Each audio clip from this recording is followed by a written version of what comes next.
Viewers welcome to our channel. నేను మీ ఫాతిమా. పార్వతీపురం మన్యం జిల్లాలో కంటి మీద కునుకు లేకుండా చేస్తున్న ఏనుగుల గుంపు సమస్యకు పూర్తి స్థాయిలో చెక్ పెట్టేందుకు అధికారులు ముమ్మర కసరత్తు చేస్తున్నారు. జిల్లాలో ఏనుగుల సంచారంతో ఇప్పటి వరకు 10 మంది వరకు మృత్యువాత పడగా మరో 40 మంది వరకు గాయాల పాలయ్యారు.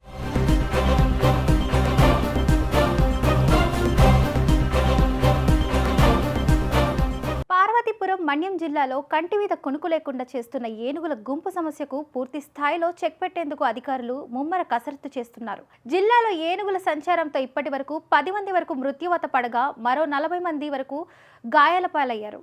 అంతేకాకుండా వేలాది ఎకరాల్లో పంట నష్టం, లక్షల రూపాయల ఆస్తి నష్టం జరిగి బాధితులు గగ్గోలు పెడుతున్నారు. ఏనుగుల గుంపు వేళాపాల లేకుండా గ్రామస్తులపై దాడులకు తెగబడుతూ ఆస్తులు ధ్వంసం చేస్తున్నాయి. సాయంత్రం 5 దాటితే ఏనుగులు ఎప్పుడు ఎటువైపు నుంచి వచ్చి తమపై దాడులకు తెగబడతాయో తెలియక భయంతో బ్రతుకుతున్నారు జిల్లా వాసులు.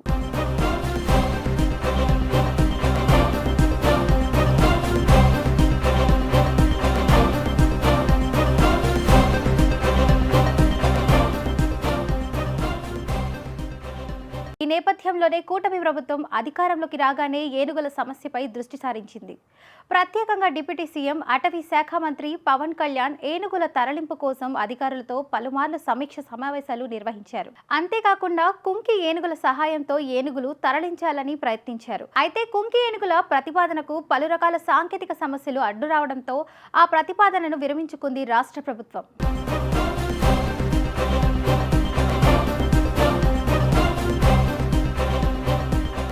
అనంతరం ఏనుగుల బెడద నుండి ఎలాగైనా జిల్లా వాసులను కాపాడాలనే ఉద్దేశంతో ప్లాన్ బి అమలుకు సిద్ధమయ్యారు అధికారులు.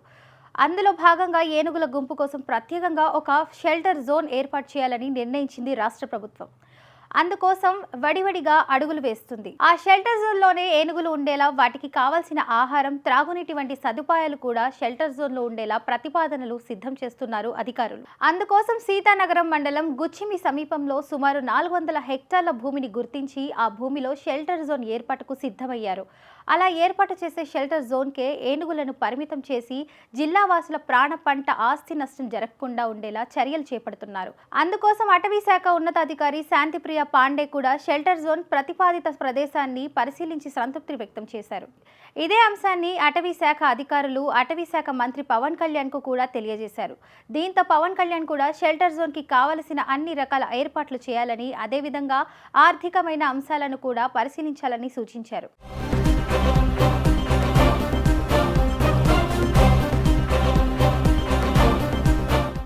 దీంతో అధికారులు వడివడిగా అడుగులు వేస్తున్నారు. అధికారుల ప్రతిపాదనలు త్వరలో కార్యరూపం దాల్చనుంది. అదే జరిగితే ఏనుగులు సురక్షితంగా జిల్లా వాసులకు కూడా ఎలాంటి ఇబ్బందులు తలెత్తకుండా శాశ్వతంగా జిల్లాలో ఉండే అవకాశం కనిపిస్తుంది.